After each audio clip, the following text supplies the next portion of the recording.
Só lembrando então que até aqui nós fizemos um rito inicial de preparação para a primeira grande parte da missa, que é a liturgia da palavra. A liturgia da palavra é extremamente importante e é preciso que você saiba que ela não é simplesmente um anexo, né? Muitas pessoas às vezes desconsideram ou acham que o mais importante da missa é a comunhão, né? É lógico que o aspecto da comunhão tem todo um significado grandioso, mas o Senhor nos alimenta em Sua palavra e no seu corpo e no seu sangue. Portanto, a Igreja venera a palavra de Deus, como vai nos lembrar o Concílio Vaticano II, no documento Dei Verbum, a palavra de Deus, no mesmo tanto que venera o corpo do Senhor. E é do altar que a Igreja toma a palavra de Deus e o corpo do Senhor. Portanto, a palavra tem todo o significado. Vale lembrar que a palavra de Deus, ela formula, ela modela toda a liturgia. Tudo que vimos nos ritos iniciais e o que sucede na missa é tirado da palavra de Deus. Como eu disse, a antífona da entrada vem da palavra de Deus, a saudação do padre vem da palavra de Deus, o canto de entrada é inspirado na palavra de Deus. Tudo é palavra de Deus. E depois o que sucede também, né? O Senhor diz: tomai e comei, é a palavra dele. E todas as coisas são inspiradas na palavra de Deus, por isso a palavra modela a liturgia. E é na liturgia também que o povo descobre a palavra de Deus. Era no templo que o povo ia escutar a palavra, né? Então existe uma conversão, uma conexão, uma articulação de liturgia e palavra. A liturgia não se faz sem a palavra de Deus. A palavra de Deus dá todo esse sentido, esse molde, e a liturgia dá corpo para a palavra de Deus. Por quê? A liturgia celebra um evento. Então, Deus cria pela palavra e aquilo que Ele cria se torna concreto, se torna um evento. Mas então é preciso realizar. A liturgia vai ser sempre composta então de palavras e gestos que celebram, que realizam esse evento de Deus. A palavra de Deus na Eucaristia, ela tem um lugar preciso. É por isso justamente eu estou aqui diante do ambão da palavra, esse lugar preciso de onde nós escutamos a palavra de Deus, de onde ela é venerada, de onde ela é proclamada. E aqui é algo importante, a palavra de Deus não é somente lida, e aí a importância também de que nossas liturgias eucarísticas, né, elas sejam bem escolhidas, os leitores, né? Que eles sejam bem escolhidos, os leitores que vão proclamar a palavra, porque não é uma simples leitura, é uma proclamação. E ela precisa ser bem proclamada para que o povo possa bem escutar e meditar a palavra de Deus, porque a liturgia da palavra tem esse sentido. A palavra é anunciada, então existe a proclamação, logo em seguida, ao mesmo tempo o povo escuta a palavra, e logo em seguida o povo responde a essa palavra, né? Então é uma escuta e uma celebração. Por isso que existe um lugar próprio, né? E as pessoas se voltam para esse lugar, toda a atenção do seu coração para escutar a palavra de Deus. Escuta, resposta e celebração. Dentro da liturgia da palavra, falando dos domingos ou festas e solenidades, porque na missa cotidiana é um pouco mais simples. Falando dos domingos, nós temos 4 leituras, 4 proclamações da palavra. Nós temos a primeira leitura, que normalmente é tirada do Antigo Testamento, o Salmo. A segunda leitura, que é normalmente tirada do Novo Testamento, de forma frequente dos escritos de São Paulo. Essa segunda leitura é omitida nas missas feriais, ou seja, nos dias comuns, mas ela está presente nos domingos e festas, e o Evangelho. Então vamos meditar um pouco sobre o que significa cada uma delas. A primeira leitura, normalmente tirada do Antigo Testamento, é extremamente importante. Por quê? Por que é importante ouvir a leitura do Antigo Testamento? Tem gente que vai à missa, talvez você já tenha feito isso, e nem presta atenção porque considera que o Antigo Testamento não dá para entender, é muito difícil.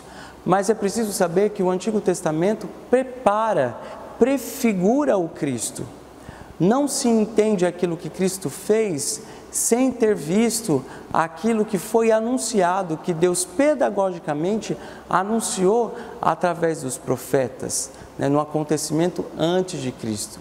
E é muito importante a gente saber que um povo que não tem memória, ou seja, que não faz memória do passado, não tem também identidade, Isso é muito importante para nós sabermos, Um povo que não tem memória, não tem identidade. Então, a leitura do Antigo Testamento se faz extremamente importante para nós nesse sentido.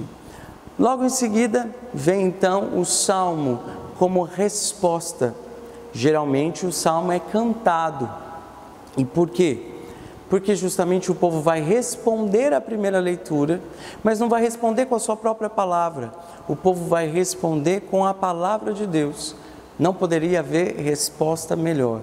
O Salmo é geralmente escolhido pela igreja como uma resposta àquilo que já foi apresentado na primeira leitura. Ele vai nos convidar então à confiança, à exaltação do Senhor, de acordo com aquilo que foi proclamado na primeira leitura e o mistério que está sendo celebrado.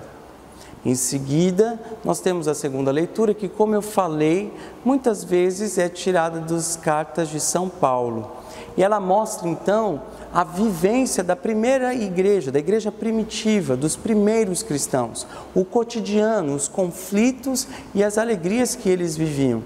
E essa leitura nos esclarece, nos clareia, nos ilumina na nossa vivência de igreja hoje. Por isso que ela é muito importante. Logo em seguida, nós então ficamos em pé, porque todas essas leituras que fizeram até agora, essas proclamações, o povo escuta, pode se escutar sentado, com muita atenção, mas justamente na postura sentada, que não significa uma postura relaxada, mas postura de quem recebe algo.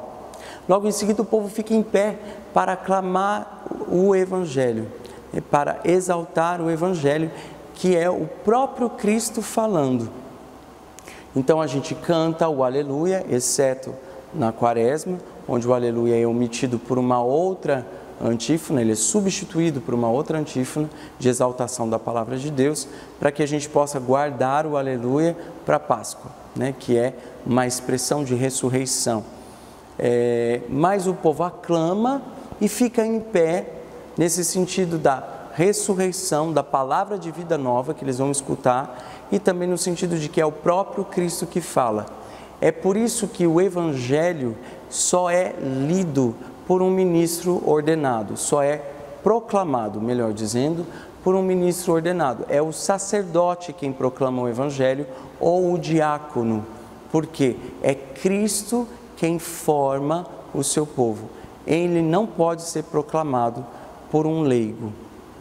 E em seguida, depois então, o povo se senta e haverá a homilia, que é extremamente importante, porque ela é a atualização dessa palavra nos dias de hoje. O que o padre faz é tentar atualizar a palavra para que ela clareie os nossos dias, para que ela seja uma resposta para você e para mim naquele dia diante dos conflitos que vivemos na nossa época. Então também a homilia, que é um ensino de Cristo que ensina e forma o seu povo, não pode ser realizada por uma outra pessoa, a não ser um ministro ordenado. É o sacerdote, bispo, padre ou o diácono que pode proferir a homilia, essa atualização. Porque o que é dito em nome de Cristo. O povo, a igreja, recebe o ensinamento do próprio Cristo. O padre não está pregando, o diácono não está pregando como um batizado, como alguém que faz parte do corpo de Deus. Porque um batizado pode pregar, ele pode anunciar a palavra, mas ele está pregando em nome de Cristo, in persona Christi. Ele está falando e alimentando o povo, e é por isso que esse ato, a homilia, é reservada ao ministro ordenado. Em seguida, então, após a homilia, essa atualização da palavra, toda a igreja se levanta para professar a sua fé. Isso é feito aos domingos e solenidades. E essa profissão de fé tem um sentido de comunhão. Todos juntos celebramos e proferimos aquilo que cremos. Esse sentido de temos uma mesma fé, que toca as nossas diferenças, que corresponde à individualidade de cada um, mas uma mesma fé que nos une num mistério de amor e de graça e que nos alimenta. Após isso, então, o povo vai apresentar ao Senhor as suas preces, as suas intenções de oração. Depois de ter escutado a palavra, respondido a palavra, aclamado o próprio Cristo, ser formado pela palavra, o povo vai então apresentar ao Senhor as suas preces. E esse momento é muito importante porque ele é inspirado pela própria leitura, pelas leituras que foram feitas na missa. E esse momento é importante porque o povo coloca em exercício, ele exercita o sacerdócio batismal, ou seja, o mistério que todo batizado inserido em Cristo é sacerdote e faz então a Deus nesse momento um culto espiritual, apresenta as suas intenções diante da palavra celebrada. E a gente termina assim a liturgia da palavra, que é composta por proclamações de leituras. Então a primeira, o Salmo responsorial como resposta, a segunda leitura, guardada aos domingos e solenidades, o Santo Evangelho, proclamado pelo Padre, a homilia, que é a atualização dessa palavra, a profissão de fé feita aos domingos e solenidades, que é esse espírito de comunhão, de celebrarmos juntos uma mesma fé, e as preces, que é o exercício batismal, do sacerdócio batismal, de oferecer a Deus um culto agradável.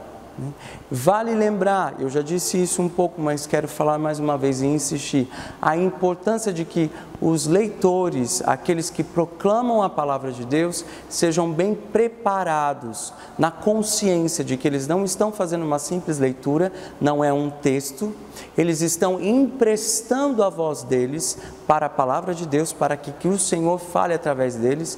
E é bem importante notar que geralmente o leitor não deva chamar a atenção sobre si.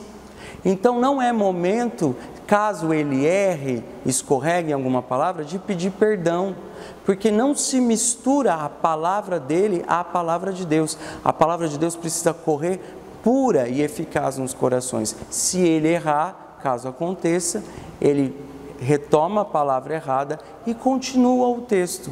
Também não é correto que o leitor fique encarando, olhando tanto para o povo. Ele pode simplesmente olhar a leitura, o livro sagrado de onde ele proclama e proclamar, porque o povo não tem que olhar para ele. A missão do leitor nesse momento é emprestar a voz. O povo precisa escutar a palavra de Deus.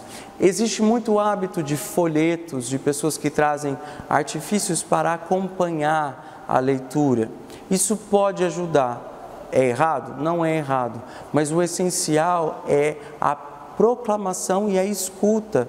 Então, é preciso favorecer a escuta da palavra de Deus, porque a própria palavra nos diz em Romanos 10 que a fé vem da escuta.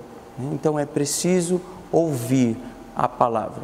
E também vale lembrar que o ministro ordenado, o padre, fala em nome de Cristo.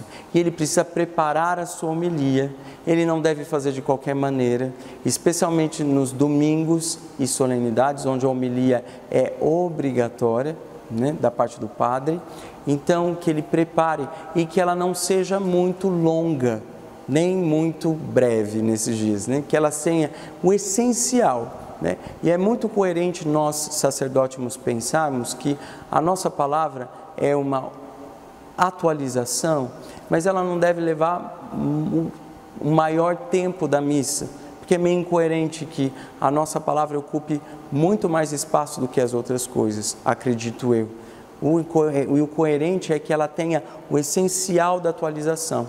E é também, muitas vezes, inútil pensar que nós conseguiríamos explicar numa homilia todos os mistérios, vale a pena se colocar diante de Deus e meditar qual é o centro da palavra e às vezes trazer uma ideia só, uma ideia simples, porque o povo precisa reter aquilo que é dito. Então, falar de diversas coisas, partir em diversas direções, não ajuda o povo a reter o mistério. É preciso lembrar que a palavra celebrada e proclamada vai voltar várias vezes ao ano, então nós não precisamos ter a presunção, a ideia, a intenção boa de querer falar de tudo ali num só dia.